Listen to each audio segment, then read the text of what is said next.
नमस्ते दोस्तों, मैं मौर्य वर्षा मेरे यूट्यूब चैनल पर आप सबका स्वागत करती हूँ। आज हम नेट के पाठ्यक्रम में जितने भी नाटक, कहानियाँ, उपन्यास, कविताएं जितनी भी रखी गई है उन सभी रचनाओं का क्रमवार यानी उनका जो प्रकाशन वर्ष के अनुसार उनका क्रम मैंने अध्ययन करके लगाया है, जो नेट की परीक्षा के दृष्टि से अत्यंत महत्वपूर्ण है।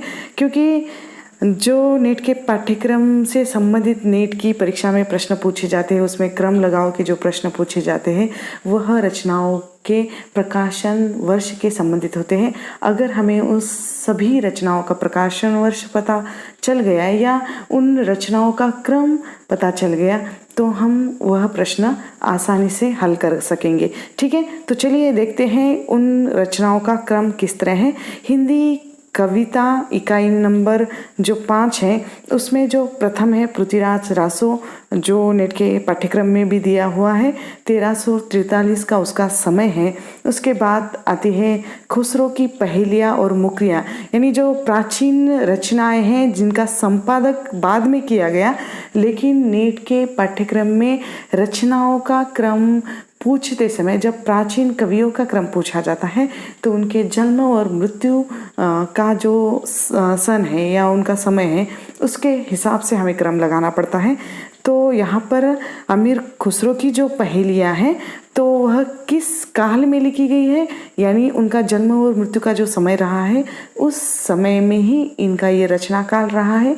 इसीलिए संवत 1253 से लेकर 1325 तक का इसका समय है। ठीक है, बाद में आते हैं विद्यापति की जो पदावली, जिसका रचना काल आता है 1380 से 1460, यानी डॉक्टर नरेंद्र झा ने इसका संपादन बाद में किया, लेकिन विद्यापति ने पदावली की जो रचना है उसका निर्माण इस काल में किया हुआ है। ठीक है, ये याद रखना है।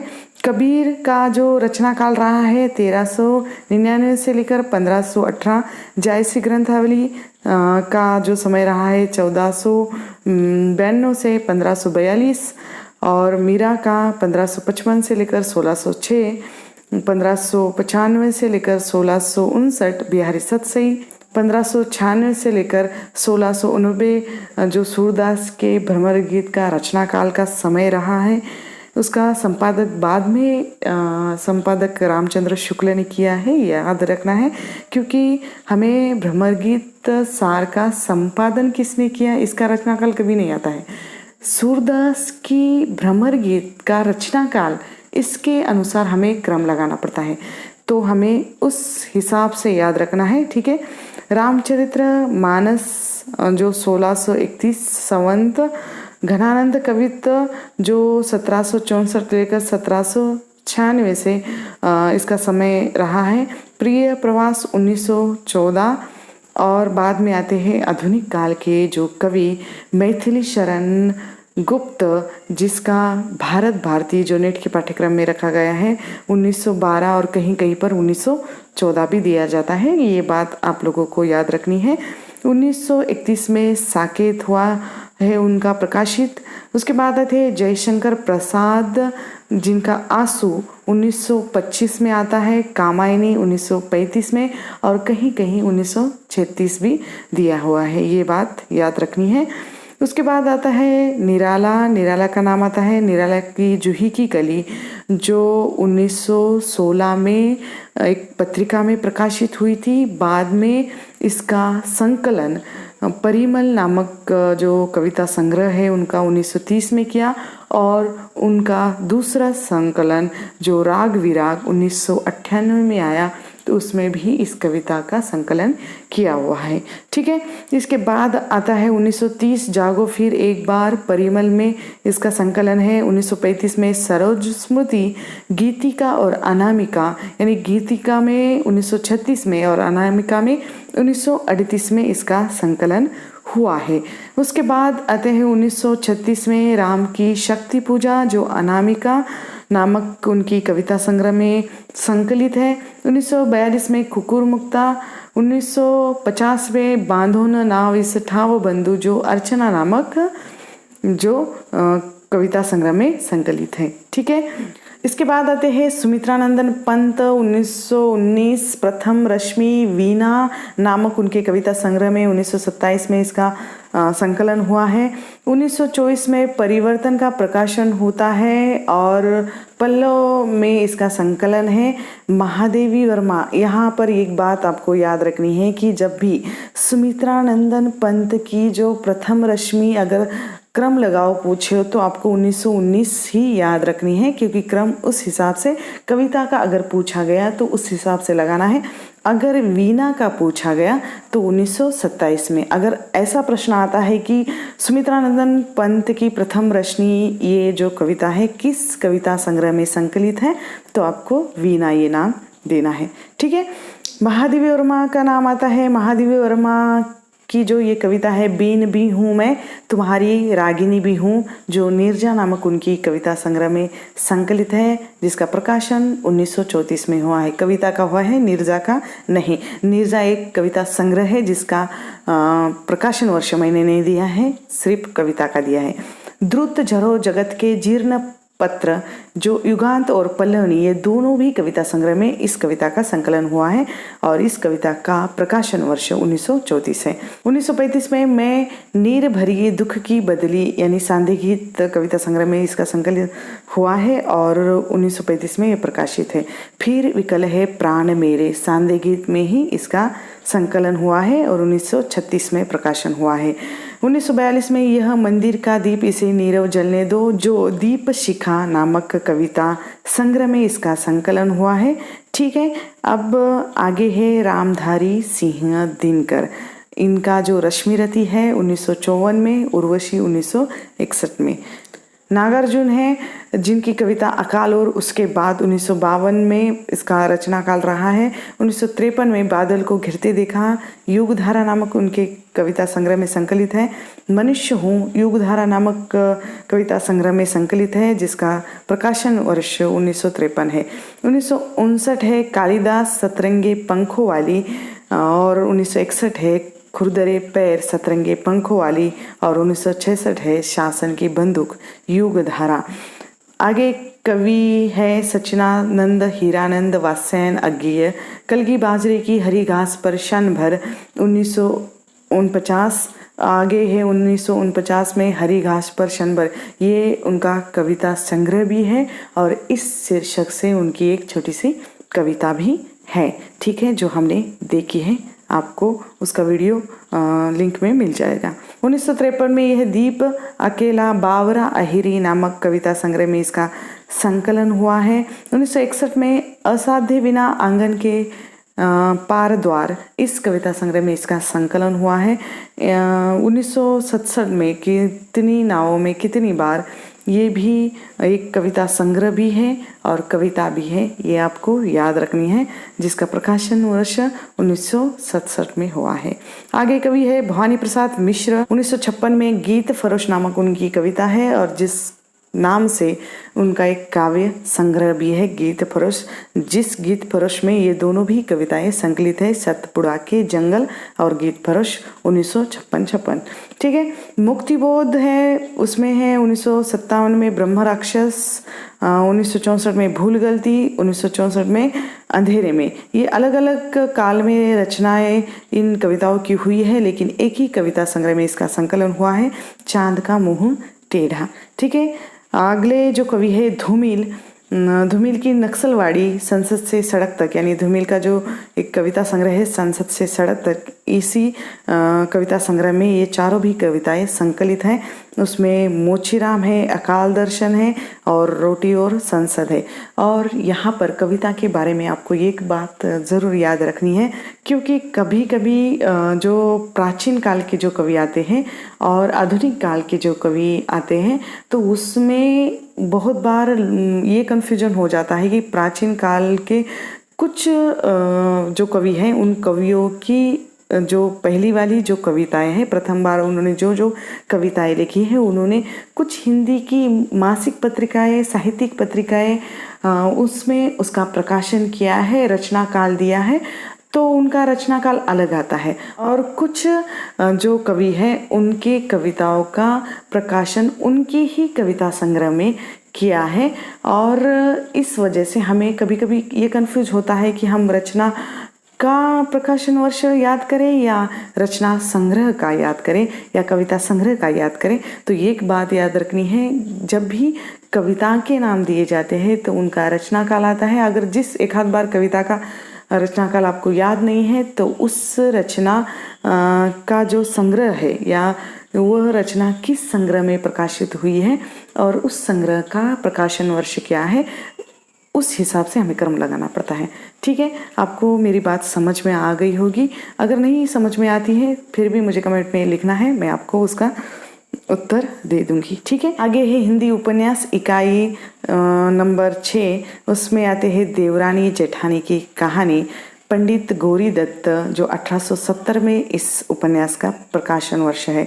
1882 में परीक्षा गुरु लाला श्रीनिवास दास, 1935 में गोदान प्रेमचंद्र, 1941 में शेखर एक जीवनी भाग 1 जो नेट के पाठ्यक्रम में रखा गया है, हमें याद रखना है। आगे जी का 1946 बानभट्टी की आत्मकथा हजारी प्रसाद द्विवेदी, 1954 मेला आंचल फणीश्वरनाथ रेणु, 1958 झूठा सच यशपाल, 1968 राग दरबारी श्रीलाल शुक्ल, 1970 आपका बंटी मनु भंडारी, 1972 मानस का हंस अमृतलाल नागर, 1972 धरती धन्य अपना जगदीश चंद्र और 1973 तमस भीष्म शाहनी, 1979 जिंदगी नामा कृष्णा सोप्ती। हिंदी कहानी इकाई नंबर 7 जिसमें एक टोकरी भर मिट्टी माधवराव सप्रे, 1901, 1904 में चंद्रदेव से बातें राजेंद्र बाला घोष या बंग महिला, दुलाए वाली 1907 बंग महिला, 1907 दुनिया का अनमोल रतन प्रेमचंद, 1913 कानों में कंगना राधिका रमन प्रसाद सिंह, 1915 उसने कहा था चंद्रधर शर्मा गुलेरी, 1929 जो आकाशदीप जयशंकर प्रसाद, 1933 ईदगाह प्रेमचंद, 1947 राही सुभद्रा कुमारी चौहान, 1948 सिक्का बदल गया कृष्णा सोप्ती, 1955 अपना अपना भाग्य जैनेन्द्र, 1956 तीसरी कसम फणीश्वरनाथ रेणु, 1956 लाल पान की बेगम फणीश्वरनाथ रेणु, 1957 राजा निर्बंसिया कमलेश्वर, 1958 परिंदे निर्मल वर्मा, 1958 कोशिका घटवार शेखर जोशी, 1958 इंस्पेक्टर मातादीन चांद पर हरिशंकर परसाई, 1990 गैंग्रीन अज्ञेय अमृतसर आ गया है भीष्म साहनी, चीप की दावत भीष्म साहनी, पिता ज्ञान रंजन। ठीक है, अब यहाँ पर 2-3 रचनाओं के प्रकाशन वर्ष नहीं मिले हैं, तो एक बात याद रखनी है कि आगे जी के बाद हरिशंकर परसाई जी के बाद काल आता है, तो आपको इस हिसाब से इनका रचना काल या क्रम लगाना है। और ज्ञान रंजन ये जो बाद में आने वाले लेखक हैं, इसलिए इस हिसाब से इनका रचना काल आता है। ठीक है, हिंदी नाटक इकाई नंबर 8 जो पहला नाटक है भारत दुर्दशा भारतेंदु, 1880, 1881 में अंधेर नगरी भारतेंदु, 1928 में स्कंदगुप्त जयशंकर प्रसाद, 1931 में चंद्रगुप्त जयशंकर प्रसाद, 1933 में ध्रुव स्वामिनी जयशंकर प्रसाद, 1934 में सिंदूर की होली लक्ष्मी नारायण मिश्र, 1954 में आगरा बाजार हबीब तनवीर, 1955 में अंधा युग धर्मवीर भारती, 1955 में अंजो दीदी उपेंद्रनाथ अश्क, 1958 में आषाढ़ का एक दिन मोहन राकेश, 1969 आधे अधूरे मोहन राकेश, 1974 बकरी सर्वेश्वर दयाल सक्सेना, 1977 एक और द्रोणाचार्य शंकर शेष, 1983 महाभोज मनु भंडारी। हिंदी निबंध जो इकाई नंबर 9 दिल्ली दरबार दर्पण भारतेंदु, भारत और सुनीति कैसे हो सकती है भारतेंदु। यहाँ पर मैंने क्रम ईस्वीसन नहीं मिले हैं, फिर भी क्रम इस हिसाब से इसीलिए लगाया है क्योंकि नेट के पाठ्यक्रम में भी दिया हुआ है और भारतेंदु जो पहले रचनाकार है इसीलिए उनका रचना काल पहले आता है और शिवमूर्ति बालकृष्ण भट्ट रामचंद्र शुक्ल इनका जन्म मृत्यु बाद में का है, इसीलिए इनका रचना काल भी बाद में आता है। ठीक है, इस हिसाब से ये तर्क की बातें हैं और इस हिसाब से आपको परीक्षा में जो क्रम लगाना है। प्रताप नारायण मिश्र, शिव मूर्ति, शिव शंभू के चिट्टे, बालकृष्ण भट्ट, कविता क्या है रामचंद्र शुक्ल, नाखून क्यों बढ़ते हैं हजारी प्रसाद द्विवेदी, मजदूरी और प्रेम अध्यापक पूर्ण सिंह, उत्तरा फाल्गुनी के आसपास कुबेरनाथ राय, 1974 में जो मन का मुकुट भीग रहा है विद्यानिवास मिश्र, 1982 में संस्कृति और सौंदर्य नामूर सिंह, और 2012 में उठ जाग मुसाफिर। ये बाद में आने वाले लेखक हैं, इसलिए इनका रचना काल भी बाद में आता है। ठीक है, कथ्यतर गद्य यानी इकाई नंबर 10 में जो अंतिम नेट के पाठ्यक्रम में इकाई रखी गई है, इसमें जो मेरी तिब्बत यात्रा राहुल सांकृत्यायन 1937, 1941 से 45 में माटी के मूर्ते रामवृक्ष बेनीपुरी, 1944 में प्रेमचंद घर में शिवरानी देवी, इसका भी किसी ने मुझे कमेंट बॉक्स में जो प्रकाशन वर्ष अलग दिया हुआ है, तो मैंने जहाँ से लिया है वह मूल कृति से लिया है। बहुत पुरानी किताब हमारे लाइब्रेरी में मुझे मिली थी, तो उस किताब में से मैंने ये प्रकाशन वर्ष लिया है। हो सकता है इसका अलग प्रकाशन वर्ष भी हो, तो थोड़ा देख लेना है। ठीक है, तो आप भी मुझे मेरी गलती बता सकते हैं कमेंट करके। 1945 में ठकुरी बाबा महादेव वर्मा, 1953 में अरे यायावर रहेगा याद अज्ञेय, 1956 में संस्कृति के 4 अध्याय रामधारी सिंह दिनकर, 1969 में क्या भूलूं क्या याद करूं हरिवंश राय बच्चन, 1974 में आवारा मसीहा विष्णु प्रभाकर, 2007 में एक कहानी यह भी मनु भंडारी, 2010 में मुर्दिया तुलसी राम, 2014 में आप हुदरी रमणिका गुप्ता। कहीं कहीं पर आप हुदरी का प्रकाशन वर्ष आपको 2016 मिलेगा, लेकिन 2014 ही सही है, क्योंकि हिंदी की जितनी भी महिला आत्मकथाकार है उस पर मेरा पीएचडी का अध्ययन चल रहा है, तो मैंने वो शोध करके लिखा है। तो पहले जो ऑनलाइन स्फुट लेखन में इन्होंने अपनी आत्मकथा का प्रकाशन करवाया था, और बाद में किताब रूप में 2016 में इसका प्रकाशन हुआ है। ये बात आपको याद रखनी है। तो प्रथम जो प्रकाशन होता है, या पत्रिका में हो या कहीं किताब में हो, तो जो प्रथम बार होता है, जो प्रथम संस्करण होता है, वही प्रकाशन वर्ष हमें लेना होता है। ठीक है, भोलाराम का जीव, हरिशंकर परसाई, जामुन का पेड़, कृष्णचंद्र, एक लेखक की डायरी, मुक्तिबोध। ठीक है, तो इस हिसाब से यहाँ पर हमारी नेट के पाठ्यक्रम में रखी गई जो रचनाओं का क्रमवार उनके ईस्वी सन सहित जो क्रम सूची बनाने की मैंने कोशिश की है। इसमें ईस्वी सन में थोड़ी बहुत तफावत हो सकती है। अगर कहीं भी आपको लगता है कि ये ईस्वी सन कम ज़्यादा हो गया है, तो आप मुझे कमेंट करके बोल सकते हैं, तो मैं उसमें करेक्शन कर दूंगी। ठीक है, तो आपको ये मेरा वीडियो कैसा लगा तो मुझे कमेंट करके ज़रूर बताना है। और भी ऐसे कई विषयों पर आपको अगर वीडियो चाहिए तो मुझे कमेंट करके विषय बोलिए, मैं उस पर वीडियो बनाऊंगी। और भी बहुत सारी रचनाएं हमारे देखनी बाकी हैं, ये लॉकडाउन की वजह से, और कॉलेज में नहीं जा पा रही हूँ, इस वजह से किताबें नहीं मिल रही हैं, तो थोड़े वीडियो भी नहीं डाल पा रही हूँ, और कुछ पर्सनल प्रॉब्लम होने की वजह से भी वीडियो में थोड़ी देरी हो रही है। लेकिन मैं आपके टच में रहूँगी, आप मुझे कमेंट करके बोल सकते हैं मैडम इस पर वीडियो बना दीजिए, मैं बनाने की पूरी कोशिश करूँगी। ठीक है, तो यहाँ पर हम रुकते हैं। धन्यवाद।